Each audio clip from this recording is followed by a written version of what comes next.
What's up guys, SkyKevin here, and today I wanted to answer the question, what do walker wings actually do? I've been doing some testing, and I think I have the answer. So, let's get started.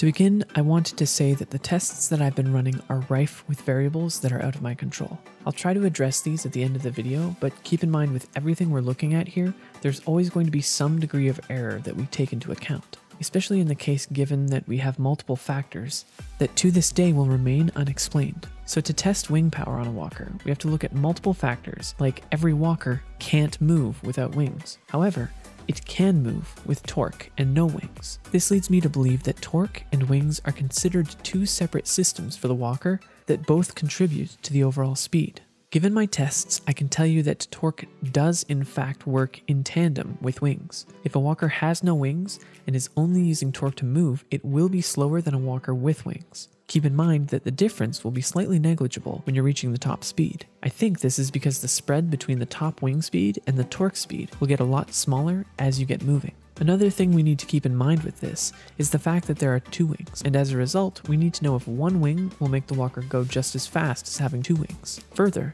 what if a walker has one basic wing and one faster wing? And how will that affect the overall calculation of the walker's speed? The weight of the walker is also an issue because it definitely affects the speed of your walker. But how does it work in terms of the difference in speed to how the walker moves? And how does that affect the overall engine power of the walker itself? Lastly, we also have to keep in mind that you can upgrade the mobility of your walker. What does that affect? And does it simply add to the speed of the walker, increase the top speed, or does it multiplicatively increase the efficacy of the higher tiered wings? So like I said, lots of questions that we're going to hopefully explain here today. In this experiment, I ran the first test to answer some questions purely on wings and torque usage. I wanted to get samples of a larger walker as the wing percentage becomes very strange as you upgrade them. In this test, I used a panda walker with roughly 16,000 out of 24,000 weight and tested it with one base wing, two base wings, and then two small wings to see if there was any speed difference at all. I tested this on both flatland and a moderately hilly sand dune to see if there was a difference in the effectiveness depending on the incline of the terrain.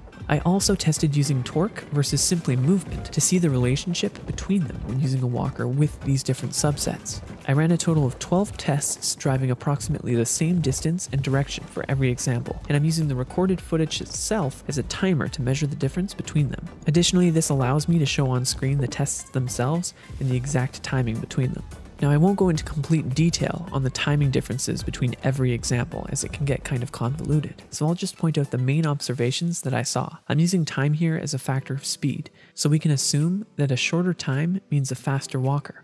We can then measure the difference in times to get a percentage of the overall speed of that walker. So in these tests, the first thing I noticed is that torque had relatively the same effectiveness across the board. When running the course, on flat land with one wing, it took 54 seconds, with two wings, 52 seconds, and with two small wings, 51.75 seconds. As we can see here, there is a slight difference, but nothing that we wouldn't be able to leave up to the degree of error for the tests. So it may be 1 or 2% faster, but generally on flat land, if you're torquing with your walker, you will move at max speed or very close to it, regardless of the wings you have on that walker. This was relatively the same with the torquing tests on the hill, where the results were 39.25 seconds, 38.25 seconds, and 38 seconds respectively. So we know that torque is essentially a booster that allows your walker to reach very close to its max speed, and wings do help, but only very slightly. So what about just wings in general? This is where it gets very interesting. In the tests I ran with the Panda, on flat ground, the results were 62 seconds for one wing, 60.75 seconds for two wings,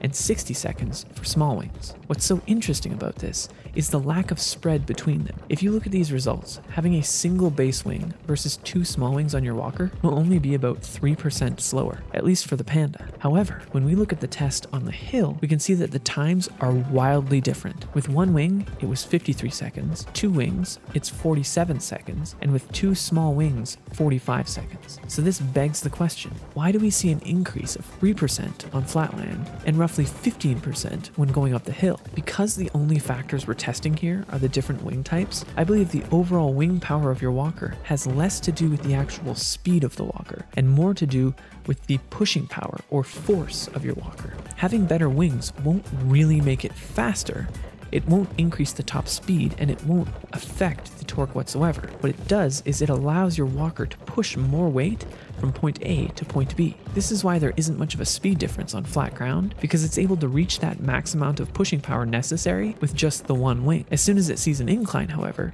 or perhaps any obstacle such as other walkers, I believe that is where having a higher wing power truly matters. So how can we measure this? How can we make sense of the weird percentage values that are given on many of the wings? To figure that out, we have to look at all the factors that involve the speed of the walker. Based on what I've researched, this is a complex calculation. You have to consider both wings, the engine power mobility upgrade, any base speed, and the weight of the walker itself, as well as the incline that it's traveling on. Since this game is made in Unreal Engine, there could be further factors as well, such as friction of the walker, that are built into the calculation. I can't necessarily tell you the exact formula that they use to describe mathematically the speed of the walker. There are just too many unknowns for that. But that's when we get into the next set of tests involved. In the second set of tests that I ran, I decided to switch to a dinghy walker since it's easy to test, cheap to make, has a low max weight, and simple numbers to work with. I ran this test very similarly to the last one in that I tested small wings versus base wings and flatland versus on a hill, and I modified the amount of weight on the walker to see what worked in relation to the wing size. This test took me about 32 different runs in each scenario, and so you can see why I wanted to use a dinghy, because I had to moderate the exact weight for each test. At this point, I've done around 4 to 5 hours of strictly driving back and forth to and from the points on my walker, so if you haven't already, please subscribe, because by the time I finish this video, I'm sure it'll be more like 15 to 20 hours just to figure this thing out. So with all these tests, let me explain some interesting facts that I found to demystify some important things to do with the walker speed. The first thing would be the difference in the color of the weight on your walker in the right-hand corner. To explain, when you are under the base amount, it stays white. If you go over that amount, it turns yellow. And finally, if you get to exactly 2.5 times the base weight of the walker, it turns red. And at this point, it will no longer have the power to move on any flat surface or up an incline. It can, however, go downhill. This is very interesting to me because what that means is that an overweight walker essentially has the ability to move, but at that point, no more engine power to get itself to move. Since it can go downhill, however, we know that the calculation for overall walker speed is like a percentage of the maximum weight of the walker. I haven't had the opportunity to test whether some of the larger walkers can go above that threshold, but I believe that this means that no matter how much torque or how good your wings are, the engine power is reduced to effectively zero when the walker crosses that threshold. Another interesting fact about the thresholds themselves is for the weight of the walker, the color itself doesn't affect the speed. That is to say, if you go from 1,379 kilograms on a dinghy walker to 1,381, which is essentially white to yellow, you will not experience a sudden dip in the walker's speed. The weight is a constant percentage curve, regardless of that color. It's more of a warning that when you reach yellow capacity, it's going to have some issues with movement. So if your walker is going slower and you're trying to drop 50 or 100 kilograms just to get it from yellow to white, keep in mind that that change in speed will be akin to dropping 50 to 100 kilograms and nothing further. I ran this exact test of 1379 versus 1381 for the dinghy and found that both types of wings on the flat land and hill generally had no difference in time between them. So since we know that weight is on a constant curve, how does it affect the speed of the walker? For all of these tests, I ran the course at 150 kilograms, 1,378 kilograms, 1,382 kilograms, 1,518 kilograms, and 2,610 kilograms. I tested them on both the hill and flat land with both small and base wings. What I found with flatland in these tests is that the time remains relatively the same, especially given the greater increase in weight. The flat course at 150 kilograms and base wings took 39 seconds, whereas at 1,518 kilograms, it took 42.75 seconds. It's only when we went up to 2,610 kilograms that the flat course took 94.5 seconds. So once again, the weight itself doesn't affect the movement of the walker when on flat land. It may change the acceleration slightly, but the top speed remains pretty constant until you get to a much heavier weight above the usual walker's capacity. This, once again, reaffirms my theory for walker speed. It isn't really a set speed at all. It is a level of thrust or engine power that is affected by these other factors. Weight is definitely one of them, because when looking at the differences on the hill course, we can see that 150 kilograms and base wings took 46.5 seconds. At 1,518 kilograms, it took 72 seconds. And at 2,610, it couldn't even make it up to the top of the hill. So from everything that we've seen so far, we know that walkers use a factor of engine power, which incorporates that weight as part of the calculation for engine power itself. Like I said, this is very complex and very confusing, but we're not done yet. In these examples, I also tested base dinghy wings versus small dinghy wings. From the research menu, we know that small wings have a 110% wing power associated with them, and base wings 100%. So, like the initial question, what is that 110%? Another thing we have to consider is that does having one small wing and one normal wing on your walker factor in the same? Do two small wings mean that your walker has an extra 120% wing power, or is it rather 121% since they're multiplied together? Well, when we look at the tests on flatland, at just about every single example, the weight difference between small wings and base wings remains relatively under 5%. At 150 kilograms, the time difference is around 2%.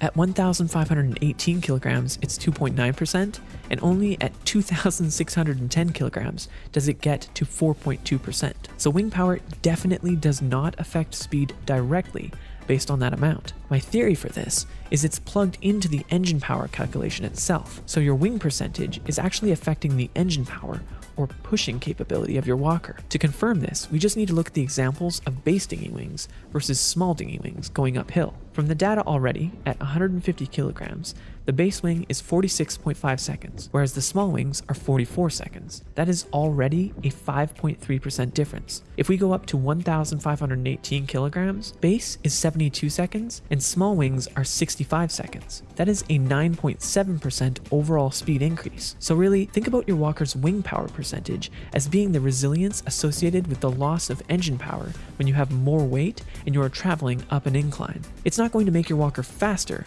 it's going to give it more oomph when it comes to the engine power itself. Now, you may notice that I've been calling it engine power, but there is one last final factor that we need to involve to get the overall speed of our walker. That would be, of course, the mobility upgrade for the walker itself. This introduces yet another factor, which is literally called engine power, and although it's not a percentage per se, it goes up pretty much the same as every other walker at 1.1, 1.2, 1.3, and 1.4, which is incrementally about a 10% increase in engine power per tier of the upgrade. What we don't know here is the question, does the engine power multiply off of the wing power, or simply add that in? Is engine power affected by the weight percentage of the walker itself, and is there a base speed factored into the engine power itself? Well, luckily I did a few basic tests to involve that too. In this example, I upgraded the dinghy to Mobility Tier 2, or 1.2, and looked at the base wings with varying weights. I also checked base wings versus small wings, but only at the 150 kilogram mark, to make sure that there was still a relationship there as a control. What I found here was also quite interesting. The difference in upgrading mobility also scaled with the weight itself. At 150 kilograms with base wings, the walker ran the flat course in 39 seconds. When upgraded to 1.2 mobility, it took 37.5 seconds. That is already a difference of 4.6% in the speed of the walker. When we go all the way up to 2,610 kilograms, the base wings running the flat course took 94.5 seconds. With the 1.2 mobility upgrade, that same walker took only 59 seconds. That works out to a 37.6% difference in the time required. So what we can probably assume is the 1.2 mobility upgrade is affecting the base engine power of the walker. We don't know for sure whether that is multiplied by the wing power or only in addition to the wing power, but what we do know is that both of those factors are incorporated into the formula for engine power itself and then measured against the walker's weight. Now, I don't have an exact answer for the amount that wing power adds to a walker, but based on what we've learned here, my guess is the wing power is here to combat the speed loss from a walker being overweight, and by doing so, it allows walkers to travel up hills easier. In the largest walkers such as the Panda, I think the reason why they have wings that go as high as 1,400% has to do with the base engine power of the walker being multiplied by this amount to then be weighed against the weight of the walker itself. Like I said before, this gives your walker's engine power enough force to push the walker more easily up hills and when overweight. I wouldn't be surprised if the larger walkers also need to have a different base speed or different base engine power than the smaller walkers to account for their overall size, and that might explain the massive percentages in the wing power speeds. Now, I think it's important to address a few shortfalls with the methods that I've used here to test things today. Everything was done by me using footage from each recordings. Having another player to drive the second walker nearby would have helped to give an example of the two speeds side by side. Further, the degree of freedom for many of the tests was quite high. In some of the examples, I may have started earlier or later, and that could mean a half second off of the time, which given the short time span for the examples, could change the percentages greatly if I'm off by a second or two. Further, the courses themselves were far from standardized, and there were often slight corrections that I would need to do to make sure that I reached the endpoint, which could mean some loss of time. I was alright with the dinghy examples, but for the panda walker, I was mostly eyeballing the starting point and direction, and so there could be some differences in the starting point as well for that one. I could have definitely tried a wider variation of weight for the walkers, as well as different walkers and different wing sizes themselves. One thing I'd like to test in the future is putting large wings on a panda walker and then loading it up to the max weight to confirm that weight affects the walker based on a percentage and not a flat static amount. In my tests, 2.5 times the weight seemed like a reasonable hard stop, but there is a chance that you could reach a high enough engine power to still make your walker move if that is a flat amount instead. Another test that would be interesting to do is to see if a walker fully loaded with weight can be pushed by another walker, and to test whether the weight actually affects how easily it can be moved. I would also like to do some more further tests on the mobility upgrade to see how different walkers fare when it's upgraded. A spider walker, for instance, may have some difference in using stamina to reach max speed as opposed to torque like the other walkers do. This could also explain why spider walkers become very difficult to move when they reach yellow weight. Like I said before, this video took me a long time to get finished, but it's been one that I've been wanting to do for a while now. I appreciate everyone who subscribes and comments here on the video, and I always try to respond to any questions you might have. Lastly, I'd like to sum up all the information in the video here. When you have a walker, upgrading the wings will make it faster, but it won't increase the overall speed of the walker. It will do so by increasing the engine power, which makes it go faster up hills and makes it go faster when it's carrying more weight. We don't have an exact calculation for wing power or the mobility upgrade itself. We can assume that it's factored off the overall weight and the incline that that walker is traveling on. So with that being said, that's it for today. Thanks for watching, and I'll see you next time.